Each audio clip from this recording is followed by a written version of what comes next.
কেন্দ্রের প্রাক্তন আমাদের এর আগে প্রার্থী ছিলেন লোকসভা নির্বাচনে পটাশপুরের বিধায়ক,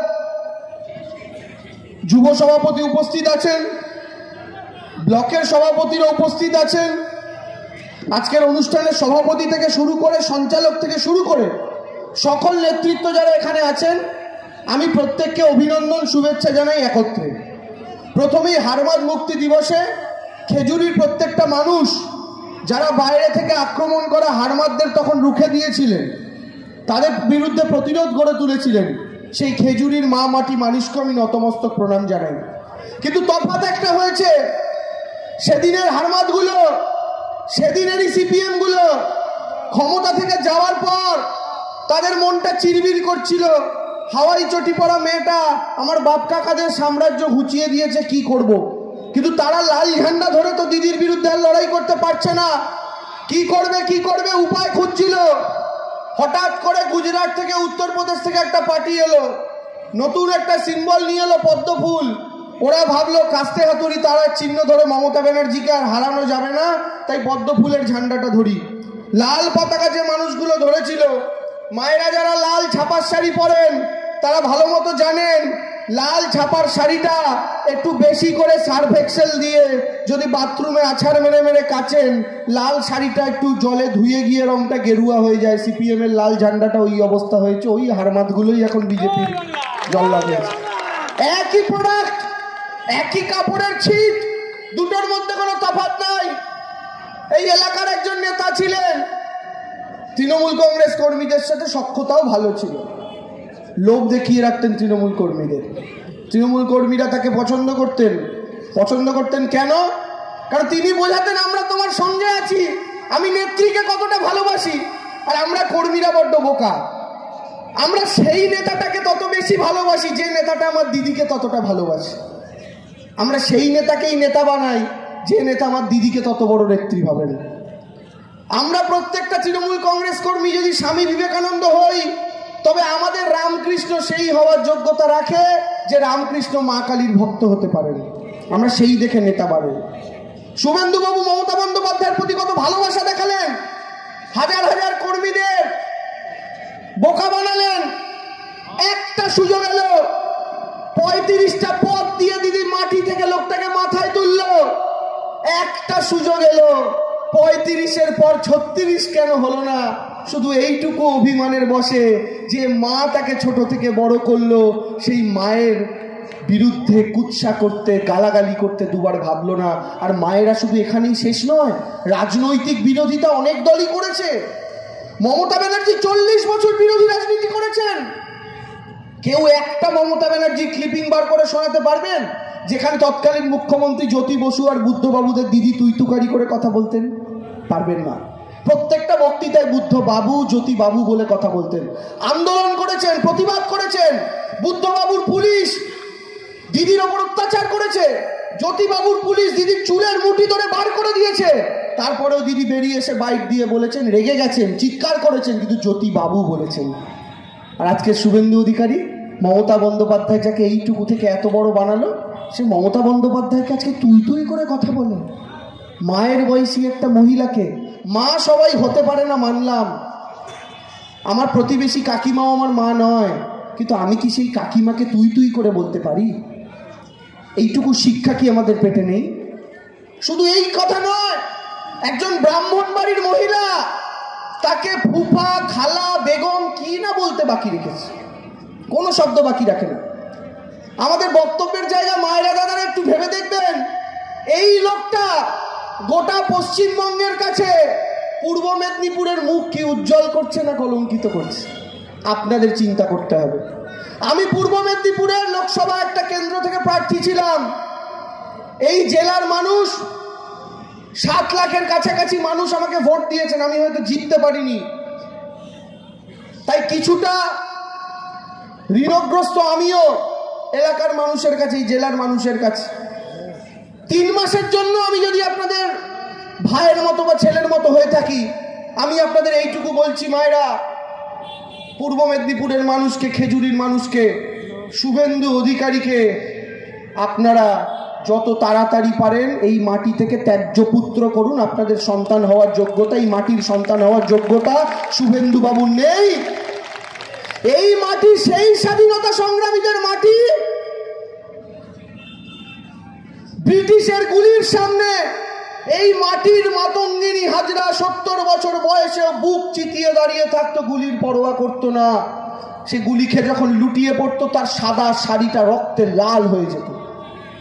এই মাটি ব্রিটিশদের বিরুদ্ধে মাথা নোয়ায়নি।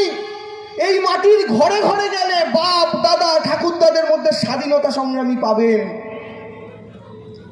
আর সেই সময় ব্রিটিশদের দালালি কে করত? বিজেপির পূর্বসূরীরা। সেই দিনকে যারা পূর্ব মেদিনীপুরের মানুষদের মেরেছে, আজ সেই রাজনৈতিক দলের হয়ে দালালি করছেন কে? এই মাটির ছেলে শুভেন্দু। এটা লজ্জার, এটা দুঃখের, এটা ঘৃণার, এটা কষ্টের। দাদা একটা স্লোগান দিতে গিয়ে আওয়াজ তুলছিলেন, আমার আগে যিনি বলছিলেন সঞ্চালক এই সভাপতি আজকের সভা, 26 তুমি কার? শুনে ভালো লাগলো। যখন এই প্রশ্নটা চিৎকার করে করব আমরা স্টেজ থেকে, গলিতে বাড়িতে পাড়ায় চায়ের দোকানে সর্বত্র বসে থাকা মানুষ উত্তর দেবেন। আমরা যখন চিৎকার করে বলবো 26 তুমি কার, সাধারণ মানুষ চিৎকার করে বলবে মমতার মমতার মমতার। 26 তুমি কার? কেবল মমতার।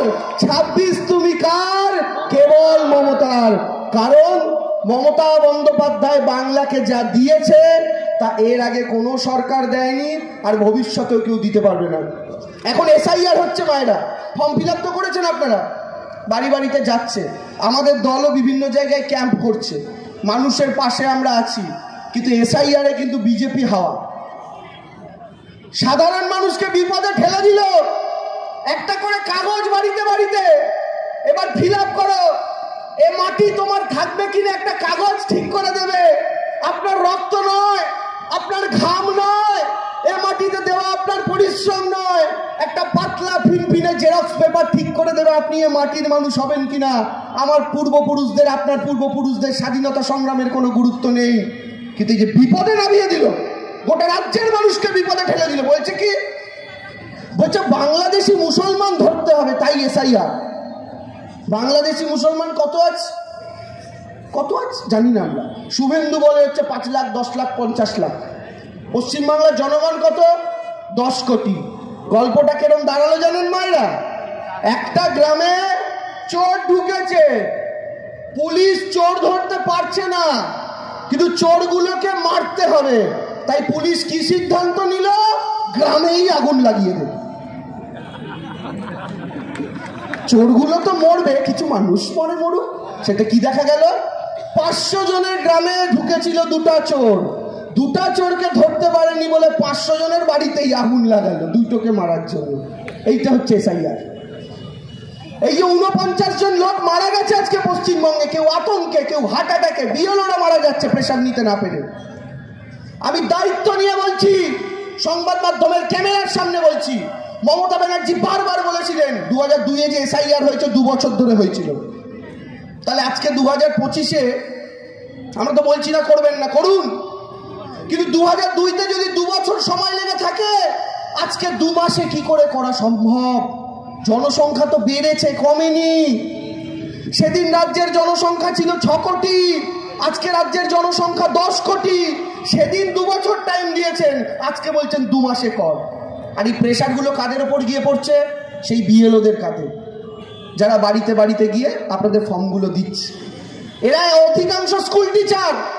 স্কুলে আপনার বাচ্চার ক্লাস নেবে, আপনার বাড়িতে ফর্ম দেবে, এক একটা ফর্ম ডাউনলোড করতে 20 মিনিট করে টাইম লাগছে। তার উপরে এত ঝামেলা। এই আতঙ্কের চোটে, এই প্রেশারে কতজন বিএলও আত্মহত্যা করলো মায়েরা। আমি আজকে মিডিয়ার সামনে বলছি, জনগণের সামনে বলছি, যে কজন মানুষ এসআইআর-এর জন্য মারা গেছে তার খুনির নাম নির্বাচন কমিশনার জ্ঞানেশ কুমার আর স্বরাষ্ট্রমন্ত্রী অমিত শাহ। অমিত শাহ খুনি, অমিত শাহ খুনি, অমিত শাহ খুনি। যান স্বরাষ্ট্রমন্ত্রী, আপনার হাতে অনেক আছে, ইডি, সিবিআই, বিএসএফ ধরে নিয়ে যান। আমি আবার বলছি, অমিত শাহ আপনি খুনি। এই যে মানুষগুলোর প্রাণ, শুধু পশ্চিমবঙ্গে নয়, বিজেপি বলছে পশ্চিমবঙ্গে তৃণমূল আতঙ্ক সৃষ্টি করছে, তাই মানুষ মারা গেছে। এই কথাটা যেদিনকে শুভেন্দু বলল সেদিনই গুজরাট থেকে খবর এলো গুজরাটে একজন বিএলও সুইসাইড করেছে। গুজরাটের তৃণমূল কোথায় আছে শুভেন্দু বাবু?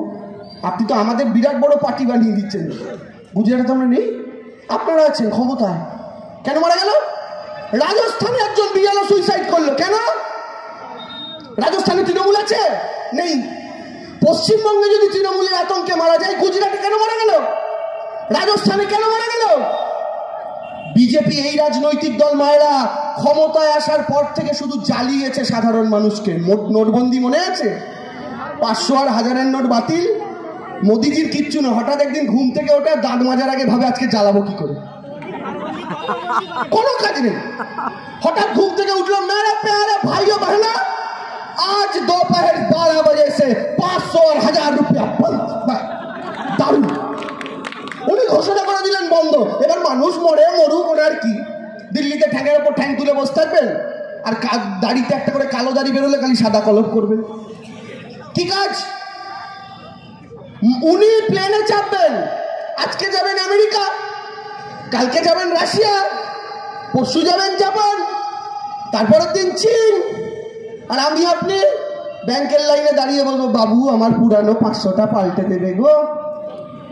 মোদি যাবে জার্মানি, আর আমি আপনি আধার কার্ডটা নিয়ে ব্যাংকে গিয়ে বলবো একটু লিঙ্ক করে দেবেন বাবু। মোদি যাবেন রাশিয়া, আমি আপনি আধার কার্ডটা নিয়ে ব্যাংকের লাইন গ্যাসের দোকানে গিয়ে বলবো গ্যাসের কানেকশনের সাথে লিঙ্ক করে দেবেন একটু। কেন?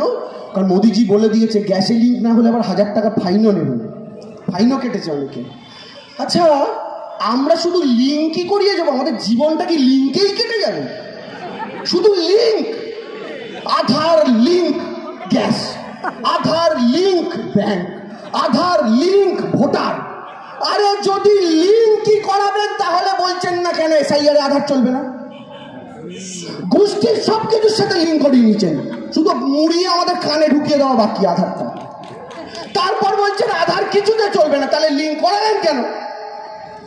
এত গুরুত্বপূর্ণ কার্ড সবেতে লাগবে। গরুরও আধার কার্ড হবে এক সময় বলেছিল। হ্যাঁ বলেছিল, ফাজলামি মারছি না। বিজেপি বলেছিল গরুর আধার কার্ড করবে, কারণ এই দেশে তো মানুষের যে গরুর দাম বেশি। তো যদি আধার কার্ড আপনি সবেতে ব্যবহার করলেন, তাহলে এসআইআর এর সময় সেই আধারটাই নিলেন না কেন? কি বলছে বিজেপি? বলছে আধার কার্ড তো জালি হয়। খুব ভালো কথা। কি বলছে? আধার চলবে না কিন্তু রেসিডেন্সিয়াল সার্টিফিকেট চলবে। এবার রেসিডেন্সিয়াল সার্টিফিকেট বিহারে দেখা গেল 4টে নামে বেরিয়েছে। কি? একটা রেসিডেন্সিয়াল সার্টিফিকেট কার নামে বেরিয়েছে জানেন? যার নামে বেরিয়েছে তার নাম হচ্ছে কুত্তা বাবু, তার মায়ের নাম হচ্ছে কুত্তি দেবী, তার বাবার নাম হচ্ছে ডগ বাবু। অরিজিনাল, ইয়ার কি মারছি না, এই নামে বেরিয়েছে কাগজ। আরেকটা রেসিডেন্সিয়াল কাগজ বেরিয়েছে বিহারে, কি নাম? ট্র্যাক্টর বাবু। বুঝুন, এইটা বেরোনো মানে কি? তার মানে রেসিডেন্সিয়াল সার্টিফিকেটও ফেক হয়। তাহলে ওটা আপনি নাগরিকত্বের প্রমাণের জন্য নিচ্ছেন, আধার কার্ড নিচ্ছেন না। আপনি 1000 কোটি খরচ করে বানালেন। তাহলে মানুষ গিনিপিগ কি মায়েরা? একটু বলুন তো, এই দেশের মানুষ কি শান্তিতে থাকবে না? গুজরাটে বসে দুজন ঠিক করবে কে নাগরিক কে নাগরিক নয়, কোথায় কি লিঙ্ক করবে, কখন কি কার্ড হবে, আর আমরা এইভাবে দাঁড়াবো? আর শুভেন্দু কি বলছে? বলে 1.5 কোটি রোহিঙ্গা আছে পশ্চিমবঙ্গে। ওরে বাবা! মায়েরা দাদারা জেনে রাখুন, গোটা পৃথিবীতে রোহিঙ্গার সংখ্যা হচ্ছে 17 লাখ। গোটা পৃথিবীতে ইউনাইটেড নেশন বলে দিয়েছে গোটা পৃথিবীতে রোহিঙ্গা জাতিগোষ্ঠীটাই আছে 17 লাখ। শুভেন্দু বলছে শুধু বাংলাতেই 1.5 কোটি। আপনারা বুঝুন, আমায় কিছু বুঝতে হবে না। মানুষের 1-2টা তার কাটা থাকে 10-12টার মধ্যে, শুভেন্দুর গোছা ধরে কাটা। 1-2টা কাটা না, গোছা ধরে কাটা। শিশির যেটু একটু আধার লিঙ্ক না করি আপনার ছেলের তারগুলো লিঙ্ক করান। কেন বলছি কথা? একটা বিরোধী দলনেতা কোনো দায়িত্ব জ্ঞান বোধ নেই। গোটা পৃথিবীতে রোহিঙ্গা 17 লাখ, বলে বাংলায় 1.5 কোটি। তাহলে মিথ্যা বলছে। মিথ্যা বলছে তো। এই মিথ্যা বলে কি করছে? সাধারণ মানুষকে খেপাচ্ছে। আচ্ছা, রোহিঙ্গা এত আছে, পশ্চিমবঙ্গে রোহিঙ্গা থাকবে কি করে বলুন তো? রোহিঙ্গারা তো এসছে মায়ানমার থেকে। মায়ানমারের ভাষাই তো বাংলা নয়।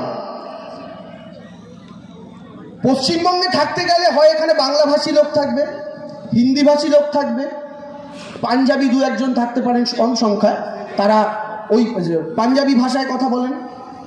কিন্তু মায়ানমারের ভাষায় এখানে কে কথা বলে? আপনি দেখেছেন জীবনের কাউকে মায়ানমারের ভাষায় কথা বলতে? তাহলে এত 1.5 কোটি রোহিঙ্গা গেল কোথায়? এই যে বিহারে ভোট হলো, বিজেপি বিহারে গিয়ে কি বলেছিল জানেন? বলে বিহারেও 1 কোটি রোহিঙ্গা ঢুকে গেছে। কে ঢুকিয়েছে? লালুর ছেলে নাকি ঢুকিয়েছে। লালুর ছেলে বিহারে রোহিঙ্গা ঢোকাচ্ছে, দিল্লিতে কেজরিওয়াল রোহিঙ্গা ঢোকাচ্ছে, বাংলায় মমতা ব্যানার্জি রোহিঙ্গা ঢোকাচ্ছে। বলে বাংলায় 1.5 কোটি, বিহারে 1 কোটি, হলো 2.5 কোটি, দিল্লিতে ছিল নাকি 50 লাখ, হয়ে গেল 3 কোটি, গোটা পৃথিবীতে 17 লাখ। কিন্তু বুঝছেন অঙ্ক? এইভাবে বোকা বানিয়ে আসলে বিজেপি কেন করতে চাইছে এসআইআর? আপনাদের মনে প্রশ্ন জাগবে না? কারণ বিজেপি একটা সমীক্ষা করে দেখেছে কারা বিজেপিকে ভোট দেয় না, তাদের ভোটার তালিকা থেকে বাদ দাও। বিহারে কি করে এত বড় জয় পেল? কারণ বিহারে যে যাদব, তারা তেজস্বী যাদবকে ভোট দিত। যাদবের জনসংখ্যা হচ্ছে প্রায় 20%। বিজেপি এসআইআর করে সবচেয়ে বেশি যাদবের নাম বাদ দিয়েছে। এই জন্য নির্বাচন কমিশনের এখনো অব্দি কাদের নাম বাদ গেছে তালিকা ঝোলাতে পারেনি। অদ্ভুত ব্যাপার কি জানেন? বিহারে যে 45 লাখের নাম বাদ গেছে, যোগেন্দ্র যাদব বলে একজন সমাজকর্মীর তথ্য বলছে, এই টোটাল 45 লাখের মধ্যে কজন রোহিঙ্গা পাওয়া গেছে জানেন? বিহারে রোহিঙ্গা বলে এসআইআর করেছিল, শুনলে চমকে যাবেন। বিহারে 45 লাখ লোকের যে নাম বাদ গেছে এসআইআরে, তার মধ্যে রোহিঙ্গা পাওয়া গেছে 300টা। 45 লাখে 300টা। তাহলে তোরা বেটা এই 300টা লোককে বার করবি বলে 12 কোটি লোককে লাইনে দাঁড় করাবি? হ্যাঁ, 300টা লোককে বার করবি বলে 12 কোটি লোককে লাইনে দাঁড় করালি। এবার বলছে মৃত ভোটার, চলে যাওয়া ভোটার, এগুলোর নাম তো প্রত্যেক ভোটার আগে বাদ যায়। নতুন কথা নাকি? আর তুমি যদি দেখতে না পাও কোন বুথে মৃত ভোটার রয়েছে, সেটা তো বিজেপি তোমার বুথের কর্মীদের দেয়। তৃণমূল কংগ্রেস তো যা অ্যাপ্লিকেশন করার করে দেয়। নির্বাচন কমিশন প্রত্যেক বছর, আপনারা জানেন, কালীগঞ্জে যে উপনির্বাচন হয়েছিল আজ থেকে 6-7 মাস আগে, আপনাদের মনে থাকবে, নদিয়ার কালীগঞ্জে, সে নদিয়ার কালীগঞ্জে উপনির্বাচনের আগে 6000 লোকের নাম বাদ গেছিল যারা মৃত। তো এসআইআর তো করতে হয়নি, তার জন্য স্পেশাল ইন্টেন্সিভ রিভিশন তো করতে হয়নি। এবার করতে হচ্ছে কারণ এসআইআর ঘুরপথে এনআরসি। আর এনআরসি করা মানে কি? আপনি ভাবছেন এনআরসি হিন্দুর মাথায় ঢুকিয়ে দিয়েছে, এনআরসি করলে মুসলমান বাদ যাবে। যারা ওপার বাংলা থেকে আসা, বিজেপি ভাবছে এদেশীয়দের কাছে গিয়ে বলবো চিন্তা করো না, এনআরসি হলে তো শুধু বাঙালিরা বাংলাদেশে চলে যাবে, তোমাদের কিচ্ছু হবে না এদেশীয়দের। আর বিজেপি বাঙালদের কাছে গিয়ে বলছে চিন্তা করো না, এনআরসি হলে শুধু মুসলমানরা বাদ যাবে, তোমাদের তো কিচ্ছু হবে না। ভাইয়ে ভাইয়ে যুদ্ধ বাঁধাও। দুর্বল কে হবে? বাঙালি জাতি। আর বাঙালি জাতি দুর্বল হলে বিজেপি কি করবে? উত্তরপ্রদেশ, বিহার, গুজরাট থেকে এনে আমার আপনার জমি যে খালি হবে এনআরসি করে, সেই জমিগুলো ওদের লোক নিয়ে এসে ভরাবে। আমার মাটি, এই পাড়া, এই দোকান, এই বিল্ডিং, এগুলোর মালিক হবে আম্বানি, আদানি। কারণ আপনি, আপনার মা, আপনার বাবা সবাই ডিটেনশন ক্যাম্পে পচবেন বছরের পর বছর, ওর মধ্যেই জীবন শেষ হবে, উদ্ধার হবে না। আপনার জমি বাড়ির মালিক হবে কেন্দ্রের সরকার, আর সেগুলো কাদের কাছে বিক্রি হবে? আম্বানি, আদানি।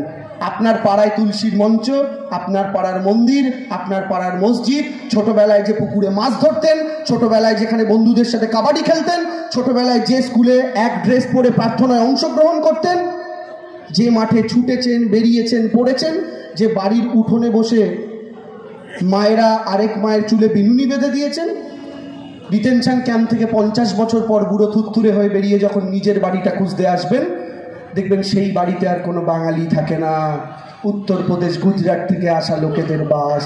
সেদিনকে তা আপনার কথা কেউ শোনার থাকবে না, আপনার কথা বোঝার কেউ থাকবে। এই বিপদ আসামে হয়েছে। আমরা চাই না এই জিনিস বাংলার মাটিতে হোক। তাই যারা হিন্দু হিন্দু ভাই ভাই শুনে লাফাচ্ছেন, তারা একটা তথ্য জেনে রাখুন, আসামে 17 লাখ লোকের নাম বাদ গেছিল এনআরসিতে। ওখানেও হিন্দু হিন্দু ভাই ভাই বলেছিল, কিন্তু দেখা গেছিল 17 লাখের মধ্যে 12 লাখ হিন্দু বাঙালি বাদ গেছিল, বাকি 5 লাখ মুসলমান। 12 লাখ কিন্তু হিন্দু বাঙালি। এটা জেনে রাখুন, বিজেপির ট্র্যাপে একবার যদি পা দেন এই বিপদ থেকে আর মুক্তি নেই। তাই বক্তব্য দীর্ঘায়িত না করে বলি, দয়া করে আমাদের বাংলার মাটিটা ওই গুজরাট, উত্তরপ্রদেশ, বিহারের হাতে বেচে দেবেন না।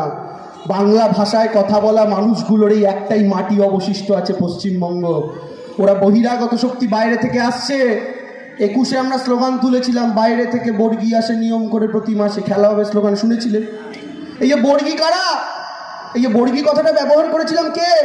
ছোটবেলায় ঠাকুমা এইটা বলতে বলতে ঘুম পাড়াতো আমাদের সবাইকে। ছেলে ঘুমালো, পাড়া জুড়ালো, বর্গী এলো দেশে, বুলবুলিতে ধান খেয়েছে, খাজনা দেবো কিসে। আমরা ভাবতাম ঠাকুমা কার কথা বলছে, বর্গী বর্গী। পরে রাজনীতিতে ঢুকে বুঝলাম ঠাম্মা যে বর্গীর কথা বলছে সেই বর্গী তো আসলে কৈলাস বিজয় বর্গী, বুঝছেন?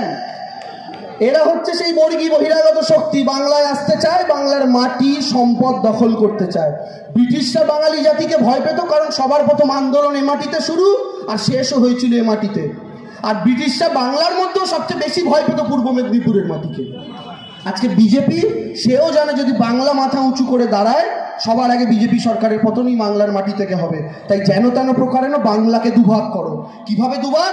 হিন্দু মুসলমানে দুভাগ, হিন্দুর মনে মুসলমান সম্পর্কে, মুসলমান মনে হিন্দু সম্পর্কে। আর একটা কথা বলে রাখি, তার জন্য সোশ্যাল মিডিয়ায় কিন্তু কোটি কোটি টাকা ঢালছে বিজেপি। আপনাদের অনেকের ফোনে রিল আসে, 10টা রিল ঘোরাবেন, ইনস্টাগ্রামে দেখুন বা ফেসবুকে দেখুন বা ইউটিউবে, 10টা রিলের মধ্যে 7টা রিল দেখবেন হিন্দু মুসলমান নিয়ে থাকে। আপনারা যারা রিল দেখেন তারা আমার চেয়ে ভালো জানবেন, ঠিক কথা কিনা? কি করে আসছে? বিজেপি কয়েক কোটি টাকা ইউটিউব, ফেসবুক, ইনস্টাগ্রামকে খাওয়াচ্ছে আপনার মাথাকে কন্ট্রোল করার জন্য। তাই আপনি যদি ওই ভিডিওগুলো দেখে ভাবেন এই তো ঠিক বলেছে, তাহলে কিন্তু গেল। ওদের রিমোট কন্ট্রোল দিয়ে আপনার মস্তিষ্ককে নিয়ন্ত্রণ করতে দেবেন না, কারণ এই বাঙালি জাতি একসময় রিমোট দিয়ে দেশকে কন্ট্রোল করত। আজকে এই গুজরাট থেকে বসে যেন আমার বাংলার মানুষের মাথাকে কন্ট্রোল করতে ওরা না পারে, এই দায়িত্ব আপনাদের নিতে হবে। তাই বক্তব্য দীর্ঘায়িত করার আগে আপনাদের জিজ্ঞেস করছি, 26-এ আছেন তো দিদির সাথে? গলা তুলে আবার চাই, আছেন তো? আছেন তো? পূর্ব মেদিনীপুরটাকে, চোরটাকে প্যাকিং করবেন তো? করবেন তো? শিশির বাবু বহুদিন একা, তার কোলে তার ছেলেকে ফিরিয়ে দেবেন তো? জেঠুর কোলে তার ছেলেকে ফিরিয়ে দেবেন তো? দেবেন তো? ছেলেটা রোজ উন্মাদের মতো ছুটছে, অকারণ ছোটা, পরিশ্রম নয়, খেপে ছুটছে। লাল কাপড় সারকে দেখালে যেমন ছোটে ওরকম ছুটছে, উদ্দেশ্য নেই, যাকে পারছে গুতোচ্ছে। গোতানোর পর দেখছে বাবা দিলীপ দাসারি, ঠিক আছে, সারাদিন ভাইপো ভাইপো ভাইপো, পিসি পিসি পিসি, আর কিছু না। আমরা সকালে উঠে হরিনাম জপ করি, আমি তো রাধে রাধে জপ করি সকালে উঠে। শুভেন্দু ঘুম থেকে ওঠে মুখ ফুক ধোয়ে পিসি পিসি পিসি পিসি পিসি পিসি পিসি, ভাইপো ভাইপো ভাইপো ভাইপো ভাইপো। পাগল হয়ে গেছে লোকটা, কোনো রাজনৈতিক বক্তৃতা নেই। তাই এই লোকটাকে একটু মানসিক স্থিতি দিই, 5 বছরের জন্য রেস্ট দিই, তখনই সেটা পাবে যখন গোটা পূর্ব মেদিনীপুর থেকে প্যাকিং করে পাঠাবে। তাই চিৎকার করে গলার জোরে বলুন, জয় বাংলা! আওয়াজ আরো জোরে চাই, জয় বাংলা! জয় বাংলা! মমতা ব্যানার্জি! মমতা ব্যানার্জি! তৃণমূল কংগ্রেস! তৃণমূল কংগ্রেস! অভিষেক ব্যানার্জি! অভিষেক ব্যানার্জি! ধন্যবাদ। আচ্ছা, জয়নিং আছে একটা, আপনারা একটু দাঁড়িয়ে যাবেন। যারা যারা শেষমেশ বিজেপির ঘরে ঢুকে দম বন্ধ হয়ে গেছিল, এখানে আমাদের দলে আজকে মুক্ত হয় শ্বাস নিতে আসছেন, তাদেরকে প্রত্যেক অভ্যর্থনা জানাবেন। Thank you. আমরা ধন্যবাদ জানাই আমাদের আইটি সেলের সভাপতি, আমাদের রাজ্যের মুখপাত্র দেবাংশু ভট্টাচার্যের সুন্দর বক্তব্য আপনারা শুনলেন। দেবাংশু ভাই বলছিলেন